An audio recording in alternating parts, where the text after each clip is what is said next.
Welcome to Mankit vibes. नमस्कार students. आज हम पढ़ेंगे ये super important chapter C3 cycle, जो NEET, RPSC first grade, second grade, 11th 12th boards और सारे साइंस एग्जाम्स के लिए एक गेम चेंजर है। तो आज का मिशन है C3 साइकिल को पूरी तरह से मास्टर करना। हम शुरू करेंगे इसके इंट्रोडक्शन से, यानी डार्क रिएक्शन से।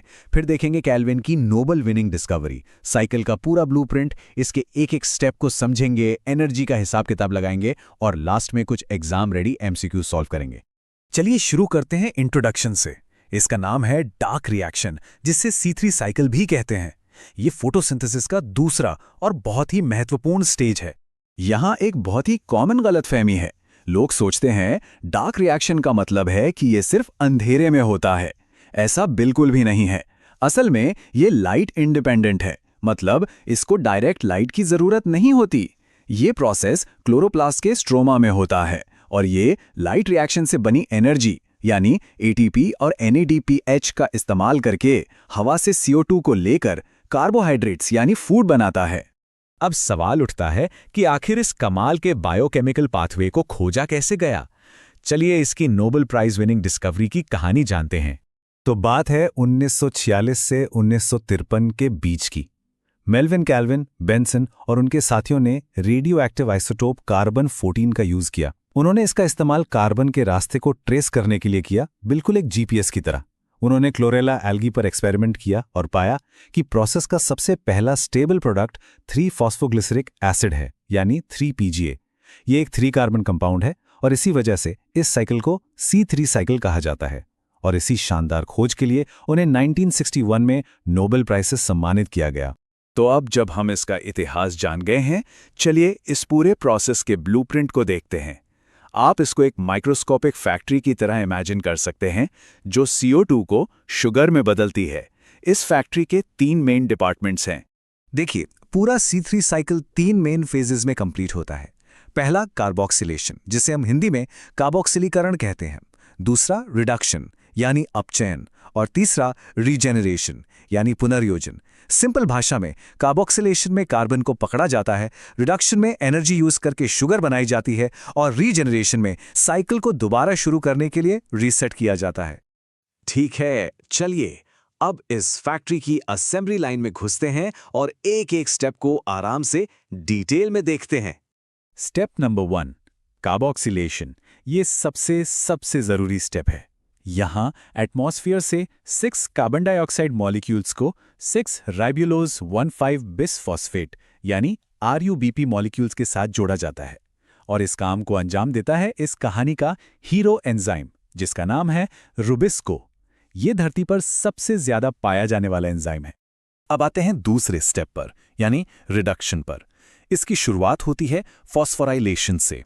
यहां क्या होता है, जो 3PGA के 12 मॉलिक्यूल्स पिछले स्टेप में बने थे, उनको 12 ATP मॉलिक्यूल्स से एनर्जी दी जाती है। इस एनर्जी बूस्ट से वो 1,3 बिसफॉस्फोग्लिसरेट के 12 मॉलिक्यूल्स में कन्वर्ट हो जाते हैं। अब रिडक्शन का दूसरा हिस्सा और भी इंटरेस्टिंग है। यहां पर 12 NADP मॉलिक्यूल्स की रिड्यूसिंग पावर का इस्तेमाल होता है। ये 1,3 बिसफॉस्फोग्लिसरेट को रिड्यूस करके 12 मॉलिक्यूल्स बनाते हैं 3-फॉस्फोग्लिसराल्डिहाइड के, यानी 3PGAL। और ये 3PGAL एक हाई एनर्जी शुगर प्रीकर्सर है। यहां पर एक बहुत क्रिटिकल मोड आता है, जैसे रोड पर 2 रास्ते निकलते हैं। जो 12PGAL मॉलिक्यूल्स बने हैं, उनमें से सिर्फ 2 मॉलिक्यूल्स, सिर्फ 2 फैक्ट्री के बाहर जाते हैं ग्लूकोज बनाने के लिए। यही हमारा नेट आउटपुट है। बाकी के जो 10 मॉलिक्यूल्स बचे, उन्हें वापस रिसाइक्लिंग के लिए भेज दिया जाता है। और अब आखिरी स्टेप 3, रीजेनरेशन। इसमें वो बचे हुए 10 PGAL मॉलिक्यूल्स एक कॉम्प्लेक्स सीरीज ऑफ रिएक्शन से गुजरते हैं। और इनका काम क्या है?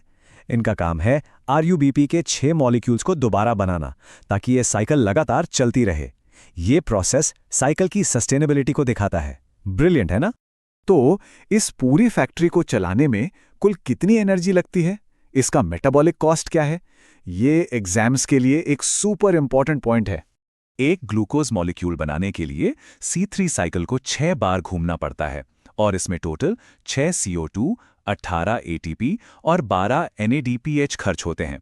ध्यान से सुनिए, 12 ATP और 12 NADPH रिडक्शन में यूज होते हैं और एक्स्ट्रा 6 ATP रीजनरेशन फेज में लगते हैं। इन नंबर्स को अच्छे से याद कर लीजिए। चलिए अब वक्त है एक क्विक टेस्ट का। देखते हैं कि इस टॉपिक से एग्जाम के लिए हम कितना तैयार हैं। क्विज शुरू करने से पहले ये क्विक रेफरेंस टेबल है।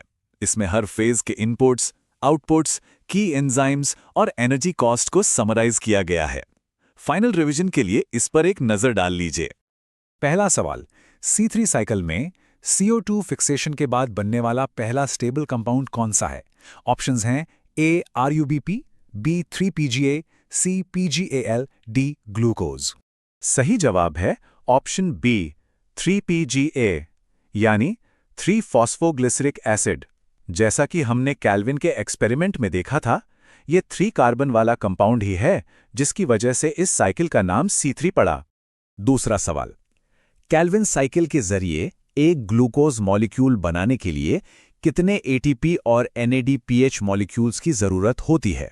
ऑप्शंस हैं A 12 ATP 12 NADPH, B 18 ATP 12 NADPH, C 6 ATP 12 NADPH, D 18 ATP 18 NADPH। Correct answer है ऑप्शन बी 18 ATP और 12 NADPH। याद है ना, 12 ATP और 12 NADPH रिडक्शन फेज में और 6 ATP रीजनरेशन फेज में यूज होते हैं। तीसरा सवाल, C3 साइकिल में प्राइमरी कार्बोक्सिलेशन के लिए कौन सा एंजाइम जिम्मेदार है? A kinase, B aldolase, C Rubisco, D isomerase. सही जवाब है ऑप्शन सी रुबिस्को। ये अर्थ पर सबसे अबंडेंट प्रोटीन है और कार्बन फिक्सेशन का पहला और सबसे बड़ा स्टेप यही एंजाइम कैटालाइज करता है। अगर ये टॉपिक अच्छे से समझ आया तो लाइक करिए, शेयर करिए दोस्तों के साथ और बेल आइकन दबा के सब्सक्राइब कर लीजिए मंकित वाइब्स चैनल को फॉर मोर अमेजिंग वीडियोस जैसे ये हर इंपॉर्टेंट चैप्टर पे।